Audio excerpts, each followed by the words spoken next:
Kaniacha mi bila fahamu kuwa ni yako zamu. Angalau ungeniambia eti unakam, nitulize hamu wangu wa dhati.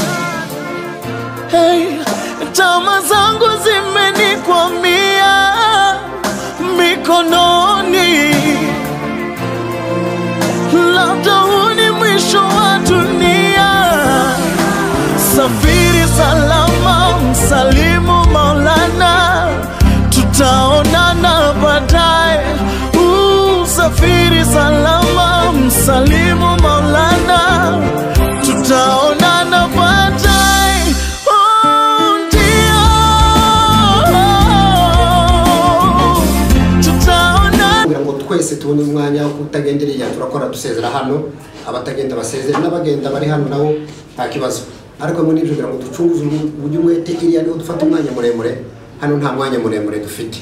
Reka dusabe Mzee Pastor asenge, hanyuma tubone kuvuga amagambo magufi. Mana data, n'izina rya Yesu Kristo Umwami, turi imbere yawe muri uyu mwanya. Umwanya ukomeye, umwanya w'umubabaro n'agahinda, ariko turakwiyambaje nk'Imana kugira ngo ubane natwe.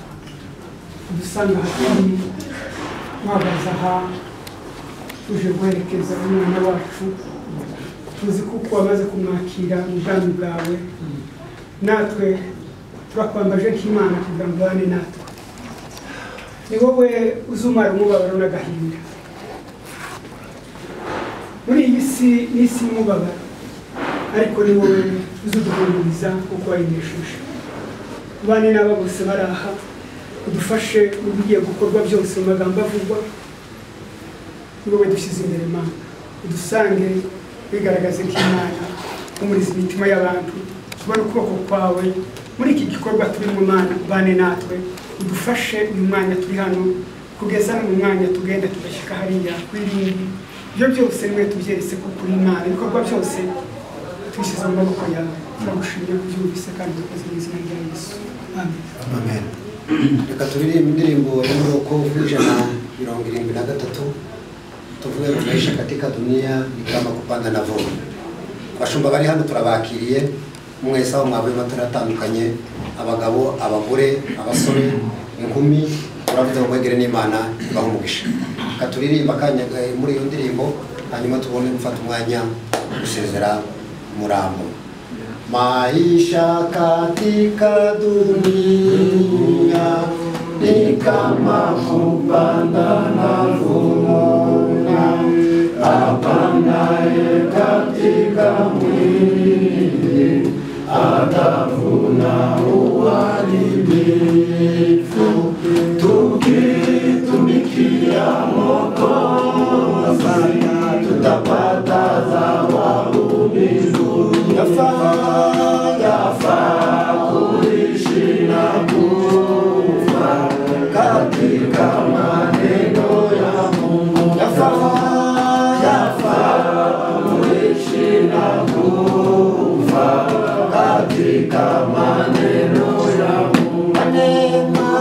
Kwa neema kubwa kabisa tunapata kumutumikia, kuishi kwa ajili ya Yesu kati yote ya dunia hii. Tangaza na kuitangaza Injili, ni faida kwetu kabisa. Tangaza na kuitangaza Injili, ni faida kwetu kabisa.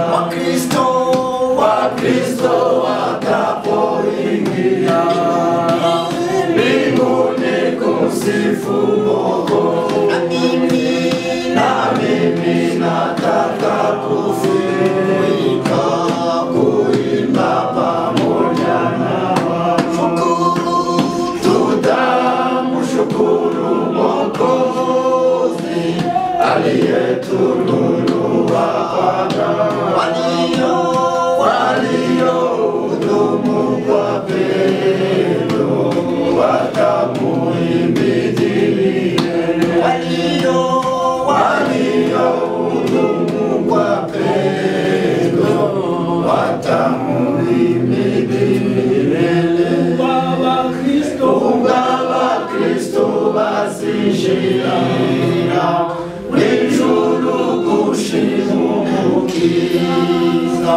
byose kugira ngo natwe tubone ko duhumuriza abari mu makuba yose tubahumurisha ihumure twahawe n'Imana. Amen. Amagambo umwana w'umuntu ashobora kuvuga ngo muhumurike ntabwo yagira ireme cyane nk'amagambo avuye muri Kristo ariyo jambo ry'Imana. Bwana sifiwe. Tuzi neza kuko turi mu isi kandi muri isi ntabwo ari iwacu. Bibiliya itubwira ngo iwacu ni mu ijuru aho dutegereje umukiza ko azaba. Abari badusiga uyu munsi nibo barangije urugendo rwabo hano ku isi, ariko umunsi umwe tuzabasanga. Rero bene data babuze umuntu, itorero, abavandimwe, inshuti n'abavandimwe, Bibiliya iratubwiye ngo iduhumuriza mu makuba yacu. Nimba tuzi neza kuko twahumurijwe umunsi twari twahuye n'amakuba. Semeni amen. Ukabasha gukomera, ukabasha kuvuga ngo mukomere wa munsi wari uhuye n'amakuba. Uyu munsi ijambo ry'Imana ratubwiye ngo iduhumuriza mu makuba yacu. Ya bindi yaduhumurije wa munsi twari mu makuba, niyo munsi irimo iduhumuriza itubwira ngo bene data nimukomere. Imana yonyine ifite ubuzima bwacu mu kuboko kwayo. Bwana sifiwe. Kuri ubwo rero bene data muhumure, mukomere, dufite ibyiringiro. Ibyiringiro byacu ni ibyiringiro bikomeye, ni ibyiringiro biduha kwizera kuko umunsi umwe tuzabona abantu badusiga uyu munsi n'abadusize. Imana yacu, Imana yonyine ni ifite ubuzima bwacu mu kuboko. Nubwo Satani yogira gute akadukubita hirya no hino, ariko ubuzima bwacu buri mu kuboko k'Uwiteka, ntawe ushobora kuduhungabanya. Imana duhe umugisha. Amen. Twabonye umushumba, turavuze ngo karibu n'Imana iguhe umugisha. Tugiye kwihuta rero. Sabaga dufashe ukuntu dushobora gusezera, ariko utarasiza tugiye gusenga. Tumara gusenga turaza gufata umwanya wo gusezera umurambo. Ndakeka ko bakoresha iyi nzira gutya ariyo kugira ngo tubashe kwihuta bari mu gukora imihango iriya. N'abashoje barahita basohoka kuko hari abandi bari hanze bakeneye nabo gusezera umurambo batabigirije. Okay. Kuko abapolisi twababwiye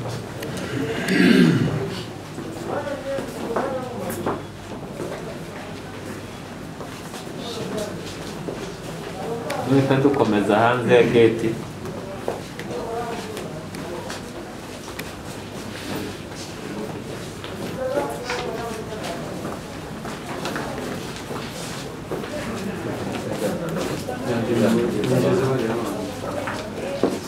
Abandi bari hanze nabo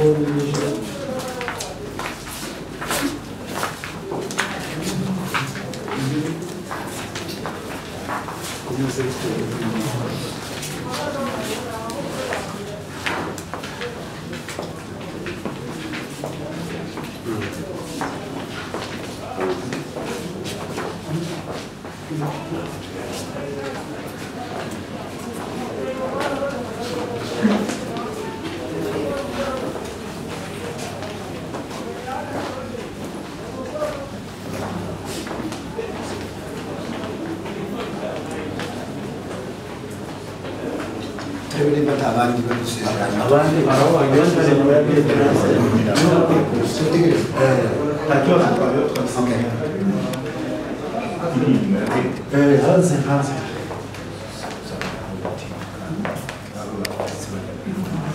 abari hano nimba bari kubimona kuko babasabye kurusha mureke bazana sawa ntacyo.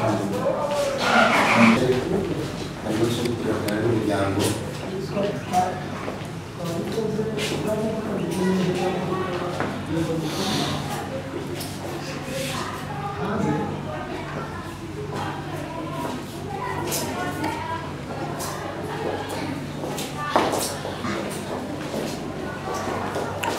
twakira umuryango nawe nusezere wihangane madamu wihangane n'umubyeyi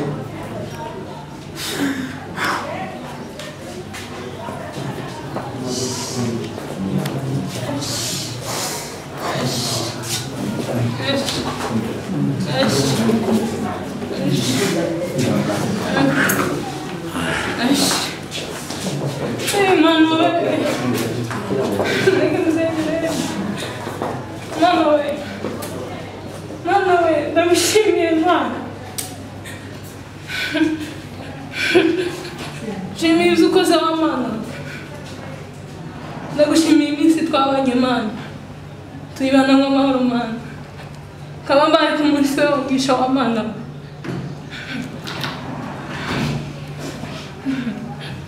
Shimwima. Mana we byavuye mu mugambi wawe. Kuba mukunze kumundusha Mana ushima uhimbazwe. Uko ariko wabonye. nuko sa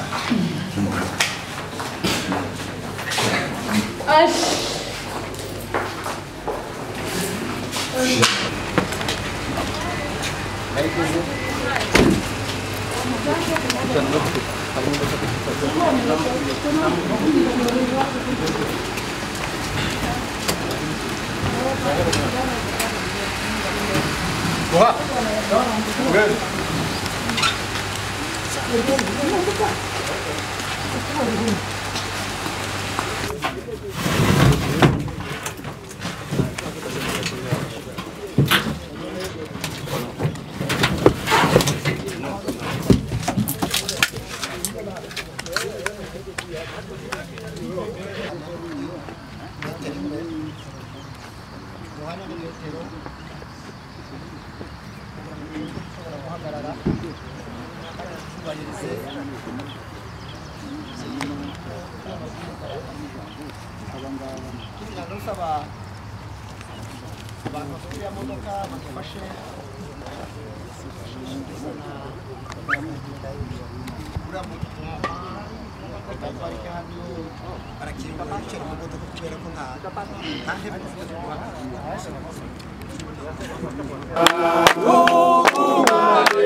Twigireye umuntu ahane n'undi metero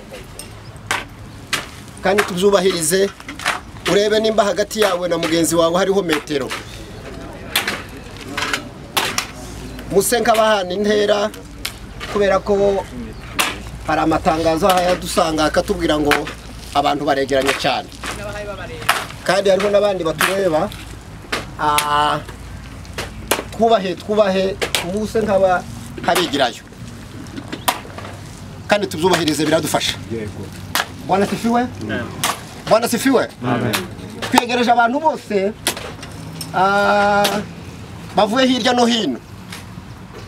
Baje kubera impamagazi Imana yonyine yatoranije kuri uyu munsi kugira ngo ibashe kurarika abantu bangana gutyo.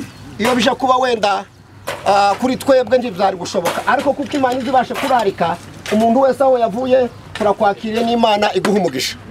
Bwana sifiwe. Dufite abayobozi b'amatorero atandukanye ari hano kandi bose baje kugira ngo dufatikanye uyu muhango wo guherekeza mwene data kandi aka niko kazi k'abashumba abashumba bose bari hano turabakiriye turavuze ngo mwegere n'Imana ibaho umugisha Bwana sifiwe twegereje n'abakristo bose bavuye mu matora atandukanye abavuye mu ntara zitandukanye Imana idakiranirwa izibasha kwibuka imirimo y'umuntu akora ni umunsi n'izi ntambwe wateye izakwibukireho kuri wa munsi turakwakira ngo n'Imana iguha umugisha twegereje umuryango umuryango wa mwene data umuryango wa bugufi umuryango mugari turavuze ngo pole sana mukomere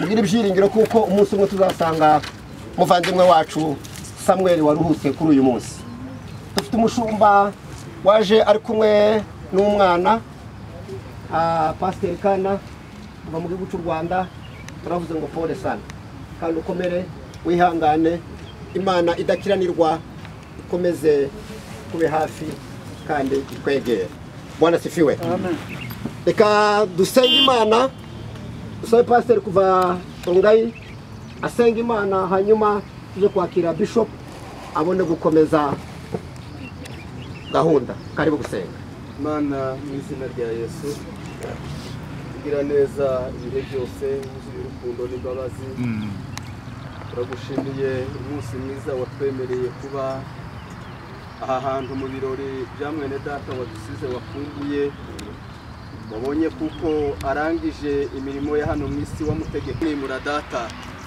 iri teraniro rero riteraniye aha ngaha guherekeza mwene data turasaba imbaraga z'umwuka wera kudufasha turasaba ihumure ritanzwe n'Imana mu ijambo ryawe tuhumvira ihumure ryawe mu ijambo ryawe dukomezwe imitima kandi riduhe n'ibyiringiro bizima yuko umunsi umwe tuzabana nabo twatandukanye nabo bane n'abantu bose bane n'umushumba ugiye kubwiriza intama ndagusaba kugira ngo imbaraga z'umwuka wera zimufashe kandi iri teraniro ryose ribashe gukizwa no gufashwa n'ijambo ry'Imana ihumure ryawe ritanzwe nawe aba ryo remarema imitima y'abantu imitima ikomeretse imitima yahungabanye ifashwe n'ijambo ryawe turakurarise data wera kugira ngo bane natwe Cubahiro gikomeze kibi cyawe uhereye none ukazagiza iteka ryose kubwa Yesu umwami tubisenze tubyizeye amen amen sijue kama kuna mtu ambaye ameambatana nasi aweze kusikia kilugha inaye tuweze kumsaidia ambaye amekuja kutufariji anaweza akainua mkono tuweze kumtambua ili naye aweze kuwa pamoja nasi kama yuko anaweza kutudulisha asibaki upweke na kama hayuko basi tumukaribishe mzazi karibu uburyo mwungeri umuyobozi wa gahunda y'uno mwanya amaze kuvuga natwe n'ibyo twongera kuvuga turabizi kuko abari aho bose bahagaze aha bose bafite icyo bavuga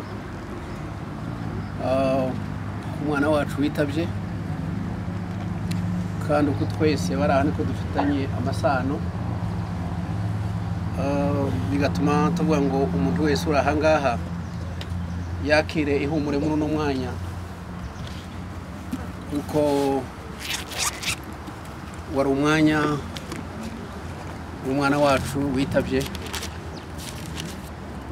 nanone tuvuga ku muryango wiwe turabizi umudamu we araha papa we araha abavukanyi bose baraha turavuga ngo abantu bose baraha twihangane kuko uyu ni umwanya wo kwihangana kandi tugakomera kuko umwanya wiwe uw'Imana rero mugeneye wari uyu nguyu reka tuganire ijambo ry'Imana umwanya muto gira tuje gukora tuza kurangiza za gahunda zose ndabizi ko hano hari abakozi b'Imana abapasitori baraha bose ku buryo umwungeri yabuze biyegerejwe reka dusome ijambo ry'Imana mu gitabo cy'aba Filipi 3 n'umurongo w'20 gira tuza kuganira umwanya mutoya umwanya mutoya turatse kwinjira mu mihango nyirizina. Filipi 3:20 Bibiliya ijambo ry'Imana avuga naho twebweho iwacu ni mu ijuru niho dusegereje umukiza ko azava ari we mwami wacu, ari we mwami Yesu Kristo uzahindura uyu mubiri wo gucishwa bugufi kwacu akawushushanya n'umubiri w'ubwiza bwe uko afite imbaraga zo kumubashisha kwigandurira byose. Tugiye kuganira umwanya mutoya. Bibiliya ijambo ry'Imana ni icyerekezo cy'ubuzima bwacu.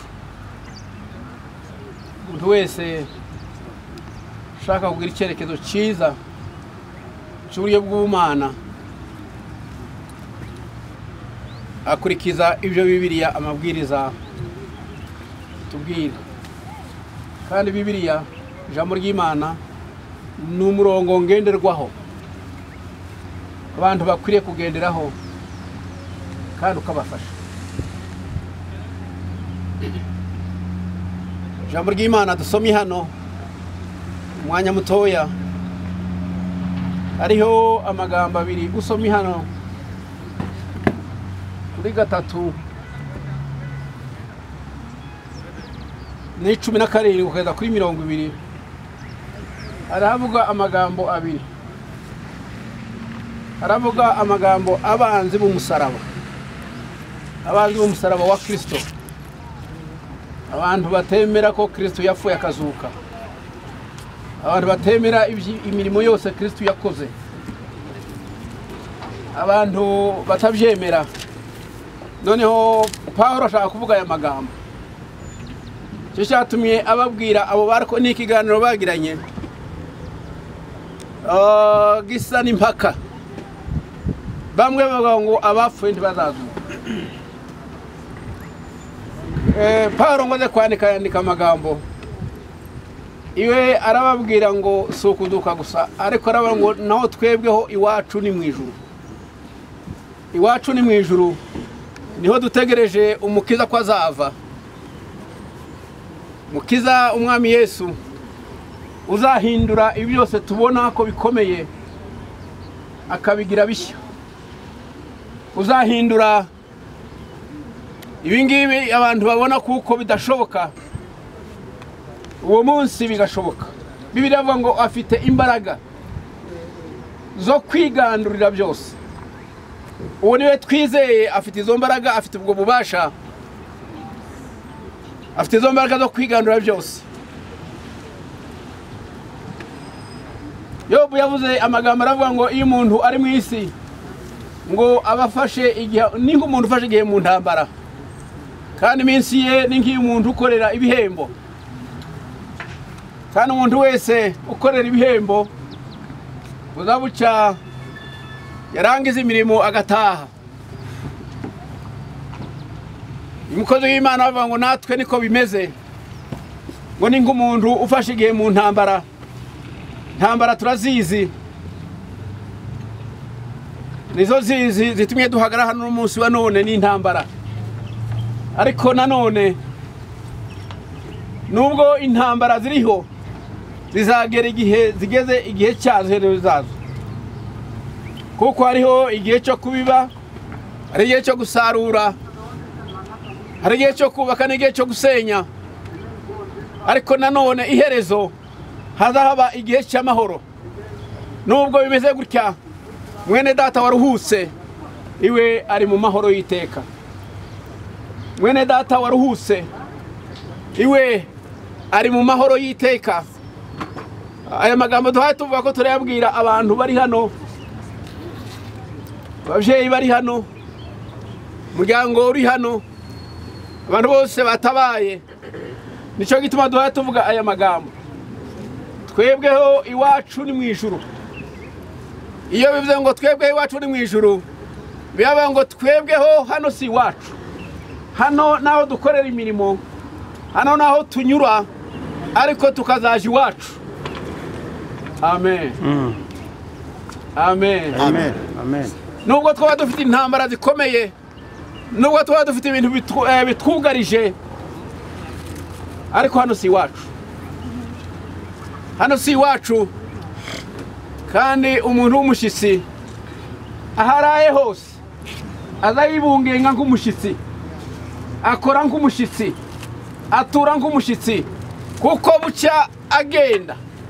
Natwe mu gihe turi ahangaha nk'abashyitsi, tubeho nk'abashyitsi, ariko twiteguye kuzaja iwacu. Iwacu hazaza guhindura ibi bintu byose. Niyo mpamvu tuba tubona ibintu byose biraha, izimba zose ziraha, nuko abantu mu isi si iwabo.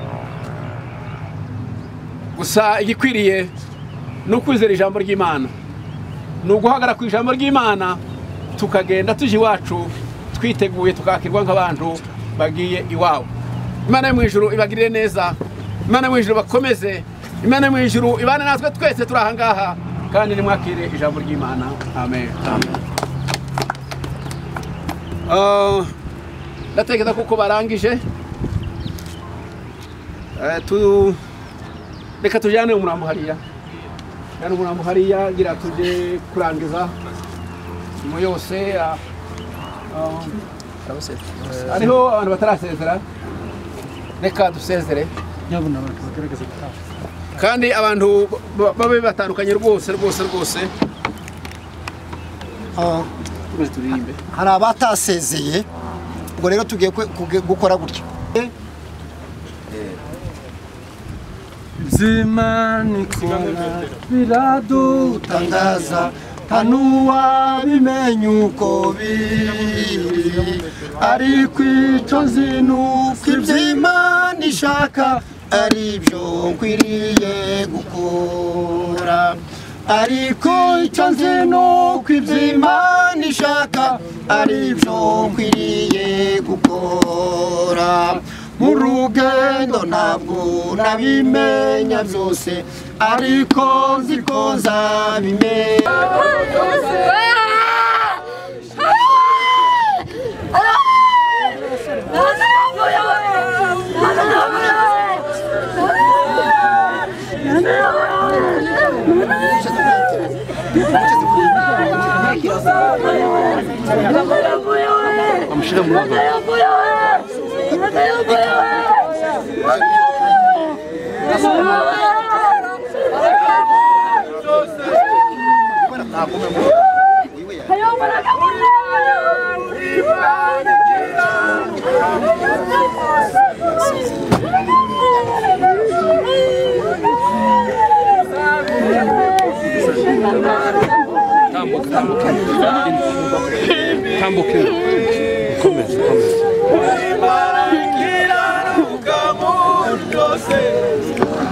Abasore muze murengeze.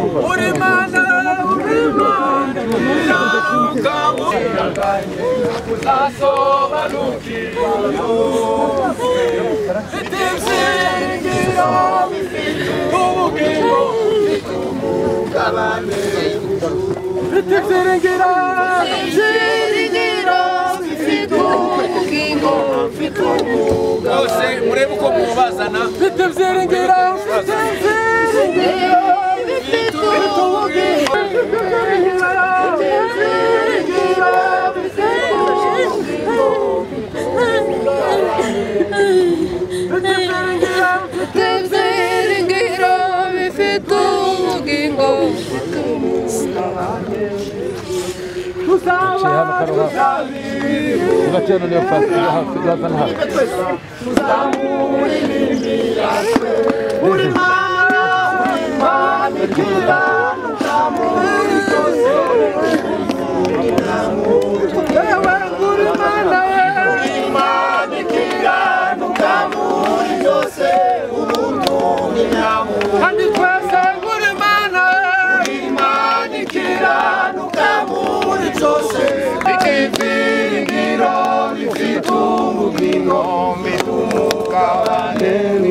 Abantu kandi twegeranye, tugerageze kandi turi kumwe n'abantu barimo batureba.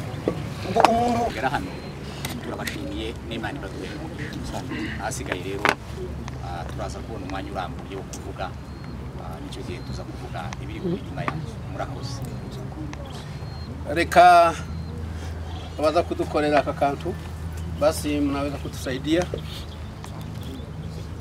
tukomeze turirimbe abantu nyabona mugaragaza kuririmba uhagenda gahoro gahoro nivyo vyiza kuririmba umurambo uhagenda gahoro gahoro na gatandatu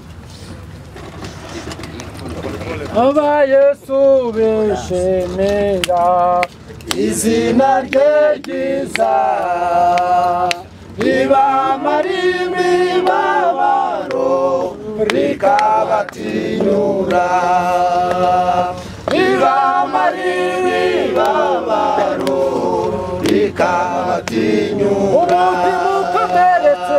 umutima ukomeretse niryo riwukira ushoje rirauhaza yeruhururu ushoje rirauhaza yeruhururushe niryo ngabo yaje nziza ihora inkingira n'urutare nubakaho n'inzu yajita n'urutare nubakaho n'inzu yajita uri umutanzi nemera umwami utegeka n'umwungeri ujundagira n'ishuti nizera nuko ndasaba wemere ishimwe ngushima nuko ntabasha kubivuga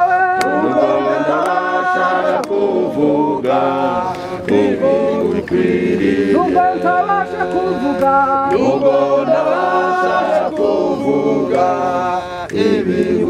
kugira ngo tubashe gukora uyu muhango abashumba bose mutambuke duherere hano pasiteri wese uri hano naze kugira ngo tubane muri iki gikorwa abashumba bose bari hano nibafate hariya muri ziriya ndabo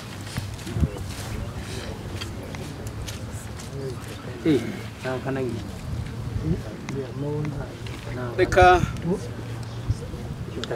tuje kwegereza Revera Dudu aje gusenga gira tuje gukora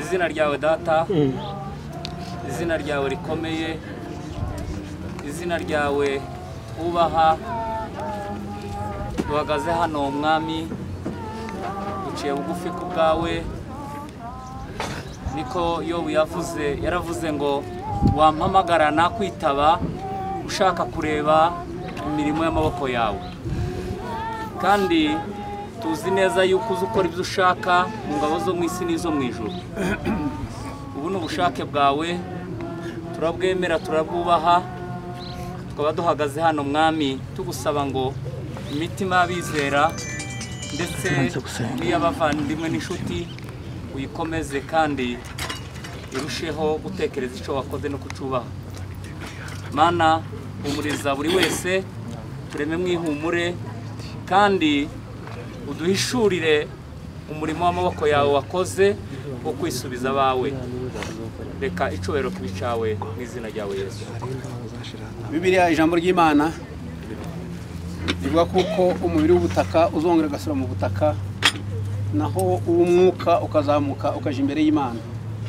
Urubwo ngubwo tuzi kuko uyu mubiri urindire kuzageza umunsi twese tuzahamagarwa isinzirire urindire umunsi twese tuzamuka tugahura. Kabungeri ko zitazimenyekana cyangwa ni ayikomeza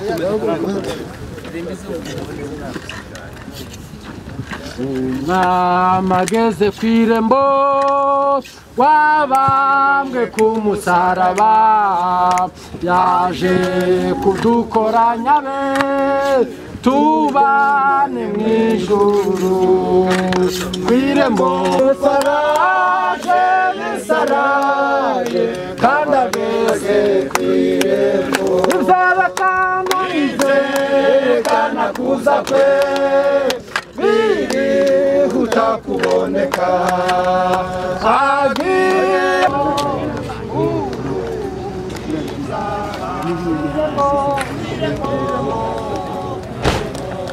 ubari kw'irembo ukaraje yesaraje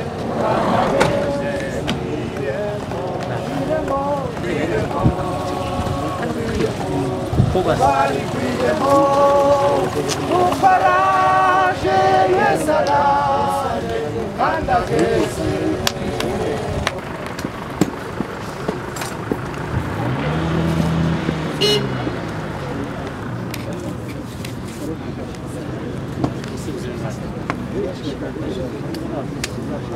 reka nibazane indabo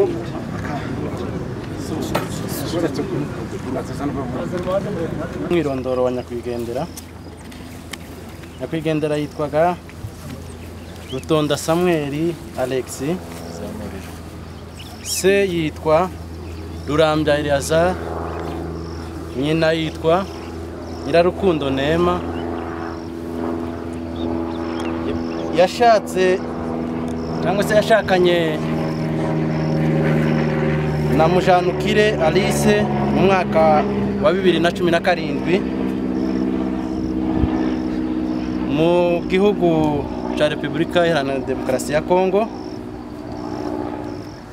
Nyakwigendera yavutse tariki imwe y'ukwezi kwa 12 mu 1998. Nyakwigendera aremvuze ko yashakanye na Mujanukire Alice mu mwaka wa 2017, bari bamaranye imyaka 3 n'amezi 7. Nyakwigendera tabarutse nta mwana bari bafitanye na Mujanukire. Ubuzima bwa gikirisitu yavukiye mu itorero rya Methodiste Libre mu ijimbo ya Rutabura, aho niho yanabarikiwe anakorera n'umurimo w'uburirimbyi. Imibereho ye mu buzima busanzwe yari umuhinzi mworozi, kuko ni nabyo byari bimutunze, kuko yari yarabigize umwuga yanabikora. Yize amashuri abanza primaire ndetse yiga na secondaire rayirangiza. Ibyarangaga nyakwigendera arangwaga n'urukundo, gukunda abantu bose atarobanuye, ndetse cyane cyane n'ikimenyimenyi. Na hano turi hari umusore w'umugunga, kubera yari inshuti yiwe, yaje no kumugabira ihene ari hano, nawe yaje kumuherekeza kubera urukundo nyakwigendera yagiraga. Yagiraga amagambo make n'ubwitonzi bwinshi. Yarangwaga kandi n'ibyishimo, akunda no guseka cyane. Mu bundi buzima busanzwe yakundaga siporo, yakinaga umupira, yarabikunda cyane. Ibyo navuze yarangwaga n'ibyishimo no gukunda guseka. Iyo wamubonaga habe n'igihe yari arwaye, iyo wamuvugishaga wabonaga aseka, ntakugaragarize n'uko anafite n'uburibwe, kubera kuko guseka kwa ari umuco wiwe. Akaba yarazize abagizi ba nabi bamuhora ukwasa, ndetse bamusanze muri ya mirimo kuko ari umworozi, ariyo yarari abari bo bamugirira nabi, bikaba byamuviriyemo gutabaruka. Rero nyakwigendera tumwifurije iruhuko ridashira. Reka dufate umwanya umwe tumwibuka bwa nyuma, twese ababishoboye bahagaze.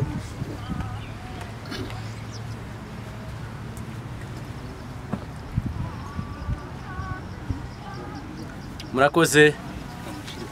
arakoze cyane umaze kuduha famille ya Rutonda bose batambuke hano ndetse n'abakwe bacu muze hano kugira ngo tugire icyo tuvuga kuri uyu mwanya natwe. Umwana mumwihanganishe asohoke. Navuze ko yavuga yicaye ariko yanze yavuze ko ari bwihangana agahagarara.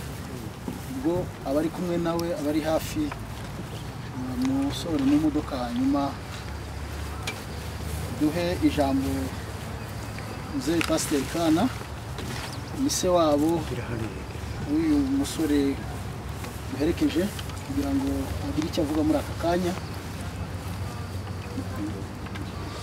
Umukobwa yarakiri hariya ntacyo reka nabonaga kiri mu modoka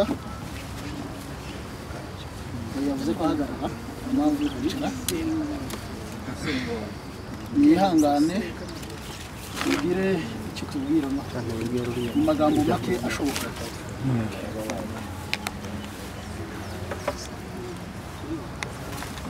no gushima Imana kubitangaza Imana yakoreye ni byinshi. Imyaka twabanye n'umugabo wanje yari myinshi kuko ariko Imana yabonye ko ari myinshi ariko nje kurije ariko nabitekereje. Ariko nishimiye yuko uyu munsi nagwajije umugabo wanje mu ngorane nahuye nazo ni nyinshi ariko basha kwihanganira umugabo wanje kaba yejeje ku munsi wa mwisho. Nukuri nishimiye kuko baye ku kiraro cy'umugabo wanje cya mwisho. Ari igihe nabitekereje igihe yahura n'impanuka ndavuga ati Imana zongire neza imbe ku kiraro cy'umugabo wanje cya mwisho. Imana iranyemerera irankundira imbere umuvugizi imbere umutabazi indutira ababyeyi banje. Umugabo wanje ndamugwaza yeme no munsi akaba aruhutse. Mwifurije uruhukiro rwiza.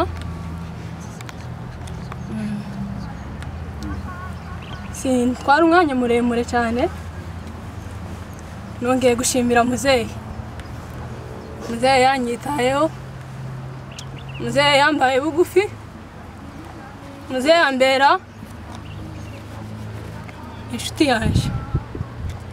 Muzehe ntabwo namutekereje yuko ari ka muzehe mu bihe nahuye nabyo, ariko muzehe ndagushimiye kubyo wankoreye. Imana izakumpera umugisha. Nongera nshimira umuryango wacu nari narashatswemo, bafashe neza mu gihe cyose twabanye, ariko ndishimye cyane ko Imana inkoreye umurimo kuri uyu munsi. Nongeye gushimira uyu muryango wose wabashije kudutabara. Nari nzi ko muri ibi byago cyangwa se muri iyi ndwara nariko mbabazwa nuko ntazabona umperekereza umugabo, ariko nishimiye bene data mwese mwabashije kumperekereza umugabo. Biranejeje, nibyo byatumye ikomera. Bwira Imana ngo Mana umbere igisubizo, ndinda amarira mu gusezera umugabo wanje. Nukuri ndabashimiye bene data mwese mwabashije kwitanga mugasiga ibyanyu kaza kunsezerera umugabo ubwamwisho. Ndabashimiye, Imana ibampera umugisha. Nawe mwifurije uburuhukiro bwiza, Imana imwakire. Arakoze cyane Mujanukire, arakoze ijambo ryiza ry'irya.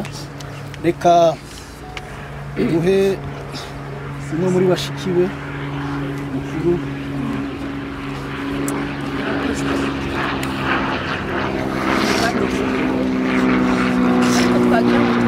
Twavuga byinshi ariko turavuga make bitewe n'uko bimeze. Cyambere turabashimiye abaje kudufata mu mugongo, Imana ibaha umugisha. Cyakabiri bishimiye Bishop.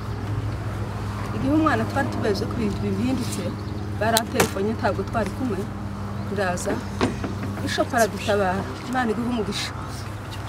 Shimiye abantu bahumuje, Yesu abagirire neza. Kuba umwe mwese umwana n'umugore n'umugabo na cemani wa shimiye umuryango wacu wa bugufi umuryango w'abagaruka Imana ibaha umugisha shimiye pasiteri ariwe data wacu Imana ibaha umugisha bakoze byinshi jewe sinza mwita mujanikire zamwita nyamuco kandi sinzi uko ryaje bitewe n'ibyo azakora Imana ibaha umugisha mama taco twaguha umuryango kugira ngo kigushimishe ariko itazikiranirwa uzamuhemba twabonye muramukazi wacu w'intwari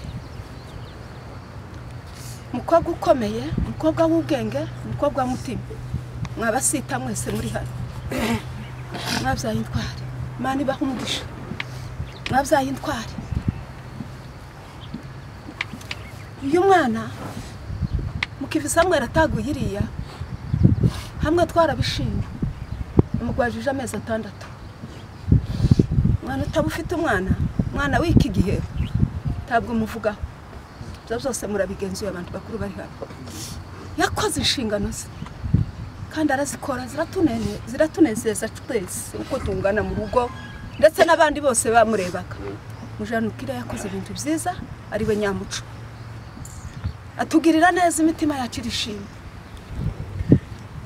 munda ya data nta muhungu wavuye ariko abagabo babo bene data wacu sebuko ni ukurikira data bagaza bashaka ukuntu banezeza akakana kari kangana n'abaherezi banje akakana kapfuye gasaza kacu ariko kagaza gashaka uko kanezeza kagashaka kundutisha uyu mushiki uko bamureba gasiko bandeba bamvugisha nkumva ndakomeye kandi ari uruhinja angana n'abaherezi banje akankorera ibintu tubona uko nubabwira kandi ikindi nshima nuko mu mwanya wa nyuma warugiye kuvuga ngo atabaruke kuko nahabaye barantelefone ndahaba twarasezerana noreba murambo ntoburemba ko nduva komeye muri iki gihe yemwe mwagize neza mwagize neza cyane taco tugushimisha mama nta na kimwe dufite ariko yakugize gutyo uzobaho neza kandi ntabwo tuzakuvaho turi kumwe nawe uri umwana wacu ukomere turi kumwe Imana ibaha umugisha murakoze arakoze mushenge ijambo ryiza tugejejeho reka sabe umuryango wa gapapa ari umukuru wacu nawe twamuha ijambo agira icyo avuga we na famiye ye batambuka mu kimwe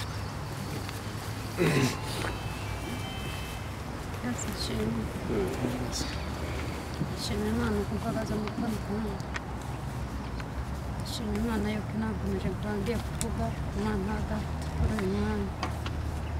Uriya mwana ntabwo twari duherukana nawe kandi muzi aho yarasiwe ahantu kure. Araza guharira Bukavu ntiyahagwa, araza buri ku Kigali ntiyahagwa. Ariko kubona kuri uyu munsi ari ejo umushinga ari ejo ugiriwe amahirwe. Ndashima Imana yo mu ijuru yakoze Imana ishimwe. Ubundi kanshimiye papa ko yabaye intwari yamugwarije ku Bukavu araza aramugwaza mu Rwanda araza aramubanukana hano muri Kenya araza aradusanga rero kuba kuri uno munsi papa mushinguye tukaba turi kumwe nawe nako ndabishima Imana yo mu ijuru Imana ishimwe. Ubundi kanshimiye Imana kurera Imana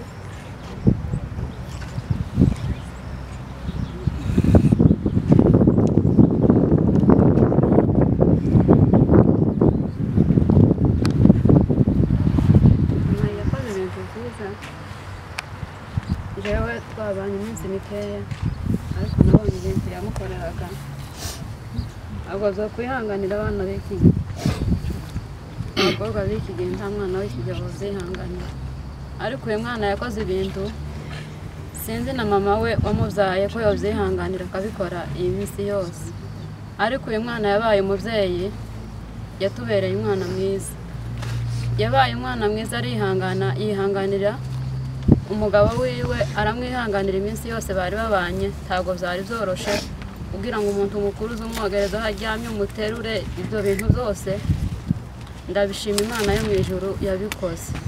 Rero Imana imuheze umugisha, yakoze ibintu byinshi tubona uko mbivuga. Rero mama ndagushimiye, wakoze ibintu byinshi, turi kumwe nawe, ntabwo tuzaguta, uri uwacu. Rero tuzagukorera byinshi, turacyari kumwe nawe, ntabwo twashoboye kubana na bene data turabizi bijanye n'ibihe nyine dufite, ariko tuzakugororera bijanye n'ibyo wakoze. Imana yo mu ijuru ihabwa icyubahiro. Ndashima Imana yo mu ijuru yabikoze, iheze mwene data iri kukubwira. Turashima kuba ku birori bya none data. Biba bigoye kubyakira, ariko kandi kubera ko ari Imana yabikoze kandi natwe tuyizeye twarabyakiriye. Umuvandimwe amaze kugira ibyago uko babivuze, abakomeje kumwitaho, yari kure n'ababyeyi, ariko bamwitaho kuva aho yagiriye ibyago. Ntabwo byari byoroshye, hari mu ishyamba, ariko abavandimwe baragerageza kugeza bamukuyeyo, bamugeza mu bantu, bakomeza gukurikiranwa kugeza kuri ino ntambwe ya nyuma. Ndashimira muzehe nk'uko babivuze, kuko yabishobojwe, yaragerageje nk'umuntu kumwitaho kugeza kuri uno mwanya wa nyuma. Imana iguhumurisha. Ndashimira umuvandimwe Patrick mukuru we. Mu by'ukuri ntabwo biba byoroshye, hakoreshejwe amafaranga atari make, kandi ayo yose yavaga mu mufuka we. Yarabyihanganiye kugeza kuri uno munota wa nyuma, akomeza gukurikirana umuvandimwe.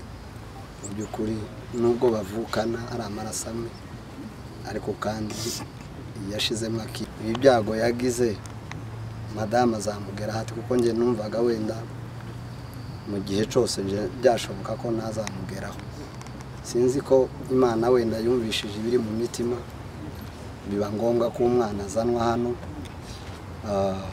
Umwana amaze kuzanwa, twakoze uko dushoboye nk'abantu kumukurikirana, ariko kubera ko tutari tuzi gahunda z'Imana, n'iki gihe yari yaragenewe cyo kubaho.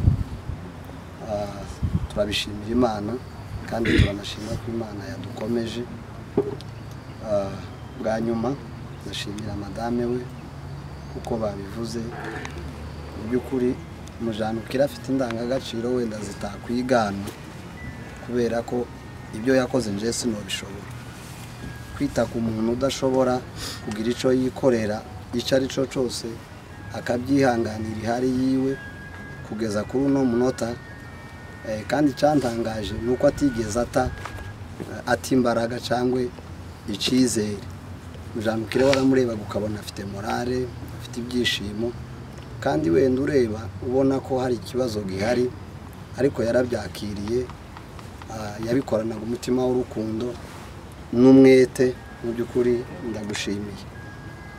Biragoye kwakira bino bintu, ariko kandi nk'abakristo hariho ijambo nibuka bivuga ngo inzira y'umusaraba kubarimbuka ni ubupfu, ariko kubizeye Imana ni imbaraga.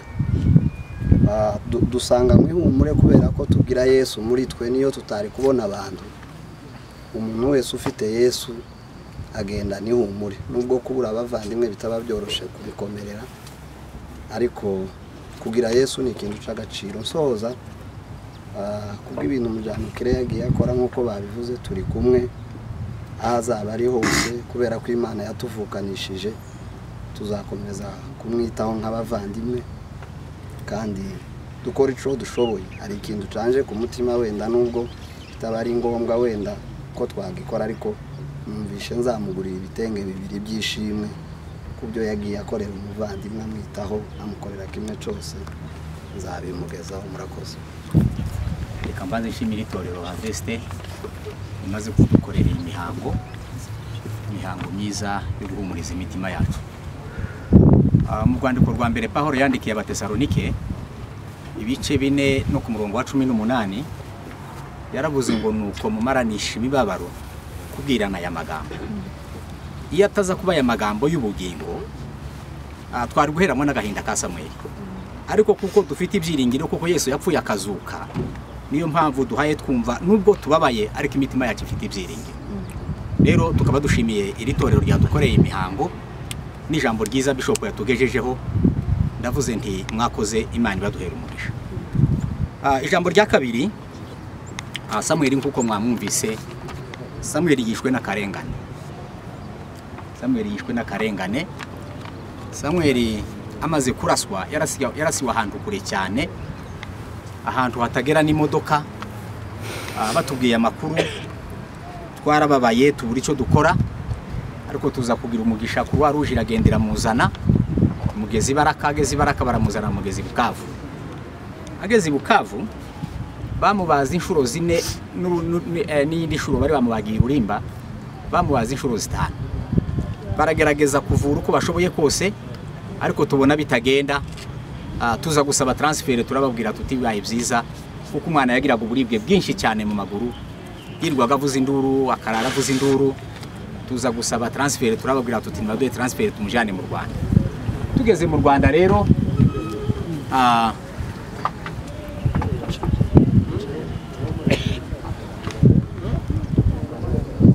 tugerageje, ariko tubona ntibiyabicamwo, niko gufata gahunda yo kumuzana hano. Tumuzanye hano twarashitse bamuha imiti, bwa buribwe yari afite bwose burashira. Tubona n'intambwe ya mbere yo gukira. Mu buryo twari dusigaye kwicara akampamagara ngo papa,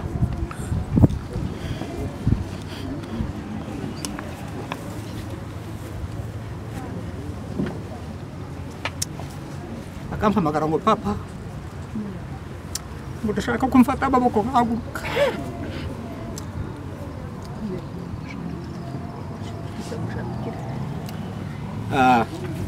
Twari dusigaye tumufata amaboko agahaguruka. Tumaze kugira icyizere kuko Samweli yakize, habaye kuwa gatanu nibwo yatubwiye ko yarwaye. Kuwa gatandatu tumujana kwa muganga, dushitse baratubwira ngo afite infection, ariko dogiteri arambwira ngo infection ntabwo ari nishi, ngo afite ka infection ariko ntabwo ari nishi. Nahise ngura imiti ako kanya ndayizana ndayimuha. Bukeye ku cyumweru twirwa imuhira, tugeze nko mu masaha 8 mbona atangiye guhumeka nabi, yataka ngo araribwa hano gutya kino gice cyo mu mpyiko no mu mbavu. Turavuga tereka twongere tumusubize kwa muganga. Tugeze kwa muganga bamutisha mu cuma muri radio, bareba mu gituza, asanga mu gituza ni hazima. Baratubwira ngo tugende dukomeza imiti bamuhaye iramufasha. Turaza dusiba kuwa mbere, habaye kuwa kabiri tubona umwana yagumye kurwara. Turavuga tutereka tumujane hariya mu mujyi aho dogiteri wa mbere yamusuzumye, tuti wenda arashika duheze transfer tumushire mu bitaro. Twaragiye nyine byarakozwe, tugeze yaduandikira transfer, tumujana mu bitaro. Tugeze mu bitaro twarashitse baratwakira vuba cyane, baduheza igitanda. Baduhaye igitanda, ndagenda ngura amata. Nta gitekerezo twari dufite kuko umwana yakwitaba Imana ako kanya, ariko tuvuga tubageze mu bitaro nta kibazo, umwana arakize. Nzanya amata n'umuheha, umugore araguma aramuhereza, araguma aranayanywa cyane. Mu kanya gato muganga arambwira ngo nimubisa mutera urushinge. Muganga mutera urushinge mu kuboko. Umuganga agiye gusohoka gutya, numva umugore avugije induru ati ngo nimutabare. Pageze nsanga umwana arakikaye. Mbese muri make nuko niko Samweli yarangije. Samweli yishwe n'umunsi wageze, ariko Samweli ntiyishwe nuko indwara yari yamuzanye yari kwisa nihayikira. Ijambo rya kabiri, Samweli twamukundaga. Ntawe udakunda umwana wenda bizi, ariko Samweli twamukundaga mu rugo rwacu. Samweli yarakira umwana mutoya, ubu niwe yari yujuje imyaka 20, ariko yiteretse kera yigira umugabo, ari uruhinja abo umugabo.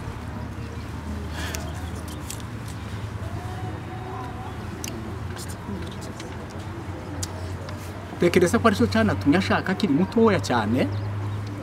N'umwana wari buhagaje mu rugo yigira umugabo igihe kitaragera. Twamukundaga cyane, twamukundaga. Ariko Imana yakunze ngo imujane, nuko Imana niko yabibonye, kandi Imana niyo nyiri bantu, asigaye Imana imuhira uko ridashira. Ijambo rya kabiri ndagira ngo nshimira abantu. Hari abantu batwabanye nabo muri ibi bibazo, batubaye hafi cyane. ijambo rya mbere ndashimira famiye ya Gapapa ndetse n'abavandimwe be. Gapapa twaje tumusanga hano n'umudamu wiwe, batubaye hafi cyane cyane, baratwegereye cyane, twafatikanije muri byose. Bazaga barara ijoro kubera Samweli, twajaga inama zose zishoboka kugira ngo turebe kuko twaramira ubuzima bwa Samweli. Rero kumva mbashimiye cyane uburyo batwitayeho, uburyo badufashije, ndabashimiye n'Imana ibaduhera umugisha. Ijambo rya kabiri ndashimira famiye yacu ya hafi yo Mwaserugabika ndetse na famiye ngari y'abagoro. Uyu mwana akimara kugira ibyago, umuryango wose warahagurutse bagerageza ibishoboka byose kugira ngo barebe ko baramira ubuzima bwiwe. Batanze byinshi, batanze inama nyinshi. Ibyo bakoze nubwo nta musaruro bitanze, ariko bagaragaje ubutware kandi bagaragaje umuvukano. Batweretse kuko tuvukana aho bari hose, abatari aha ngaha muzaba dushimire ibyo bakoze, turabashimiye cyane. Ijambo rya gatatu ndagira ngo nshimire abagore bo muri Canada kibara aha ngaha, ariko uzaganira nabo bazababwira ngo twarabashimiye. Abagore bo muri Canada bari kubikurikirana, barakoze cyane, ubwo babishize ku mbuga abantu bakaba bari kubikurikirana, ni byiza cyane. Aba bagore bakoze ibintu bikomeye kandi babikora batazi Samweli, ariko cyane cyane biciye muri Nyiramubyeyi. Nyiramubyeyi yamusanze Bukavu, ntabwo yari amuzi, ntabwo naje nari muzi, ariko amurebye ngo arebe ukuntu ameze, aramwishimira, aramukunda. N'ubu nyine mfite audio ziba hano haya twoherereza atubwira ko yababaye, ko yicaye mu nzu nawe y'umwe yabuze icyo akora. Yamwitayeho cyane. Abagore bo muri Canada bose barahaguruka barakora. Nimba tugejeje aha ngaha twabifashijemo cyane n'abagore batuye muri Canada. Yeme abo bantu turabashimiye. Amagambo yo gushimaza yahagaze aba makeya, ariko bumve ko mu mitima yacu tubashimiye, kandi n'ukuri tuzabavuga mu muryango k'intwari zakoreye uwo batazi. Imana ibaduhera umugisha. Ijambo rya kane ndashimira Bishop Muhima. Bishop Muhima ntabwo nari muzi, ariko narinzi ibikorwa bye, nazaga mbyumva mu matwi. Namumenye umunsi twari mu bukwe hari i Kigali, hari ubukwe twahuriyemo, tekereza ko nawe ari bwo yambonye. Ntabwo yaranzi, nanjye sinari muzi, ariko ibikorwa bye narabyumvaga, naramwumvaga mu izina nkamwumva. Ariko tugeze hano yatweretse ibikorwa namwumvagaho.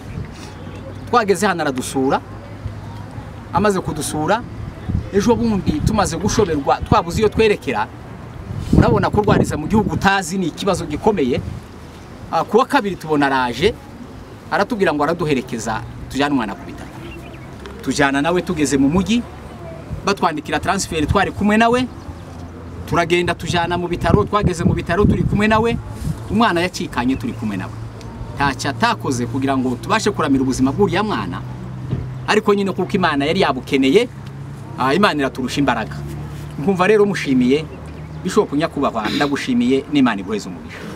Ibyo wakoze, wakoreye umuryango, tuzakuvuga neza mu muryango, kandi n'ukuri ntituzakwibagirwa ku bikorwa nk'ibi ngibi wadukoreye. Reka nongere nshimire abanyamurenge batuye hano i Nairobi.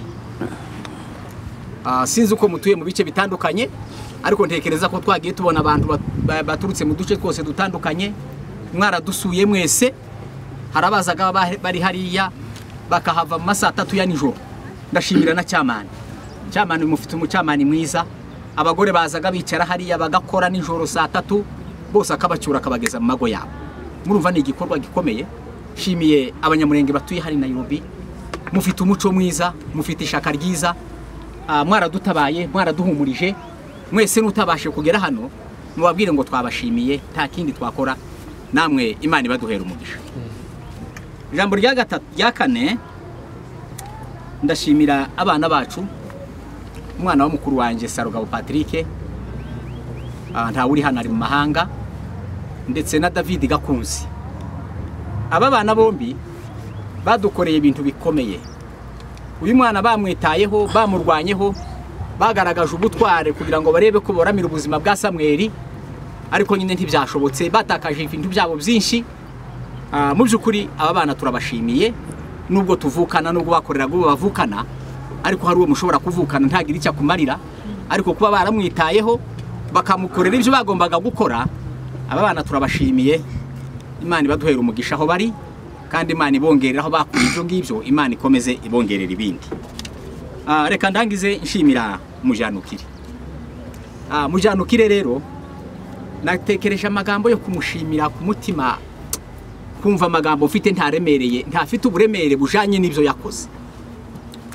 Nubwa mbere mbana n'umukazana mu nzu ariko Mujanukire yambereye umukazana mwiza, yambereye umwana mwiza, yambereye umujyanama. Nazaga mara gushoberwa nkamubaza ngo se dukora iki, akangira inama y'icyo dukora kandi tukagikora. Ndatekereza ko kubw'amajwi menshi Mujanukire yakiraga birashoboka ko bitari gushoboka ko uyu munsi abasha gushingura umugabo wiwe, ariko uyu mwana mubona n'umwana mu myaka no mu gihagararo ariko mu bitekerezo n'umugabo afite ibitekerezo by'abagabo, afite ibitekerezo by'abagabo. Umwana amaze gukomereka yaraje ansanga ibukavu, dukomeza kurwaza umwana kugeza tuje mu Rwanda iwacu twahamaze amezi 3 kugeza nuno munsi. Ariko nta munsi yacitse intege, nazaga nduhanka muyama bamuhamagara bamubaza ngo ese umwana ameze gutaka amavuga ngo umwana yakize, kamuyama ndetse kuko izuvuga ngo umwana yakize, umwana ntarahaguruka, ibi bintu zubivugira iki? Akambwira ngo afite kwizera kuko umwana yakize nta kibazo. Ibyo ngibyo n'umwana w'umutima, n'umwana w'ubwenge, n'umwana w'umukirisitu. Ibyo mbabwira n'ukuri ni ibintu biri mu mutima wiwe. Rero titwabona amagambo yo kumushimira. Naramwicaje n'umugabo we ndababwira ngo Mujanukire, ndamubwira ngo nguhaye inka, kandi inka nguhaye Samweli turamenye nzava hano je muri Kongo nigurishe, yagura $100, yagura 200, yagura 300.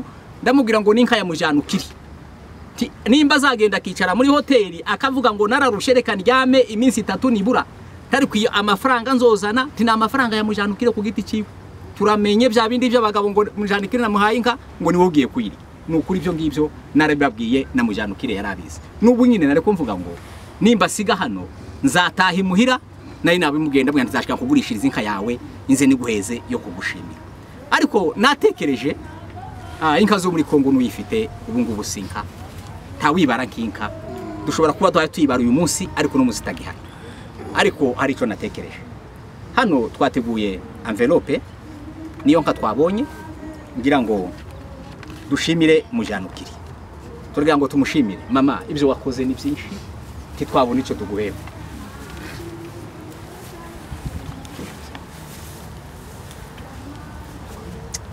Kandi wihangane ibyago wabonye twabifatikanije.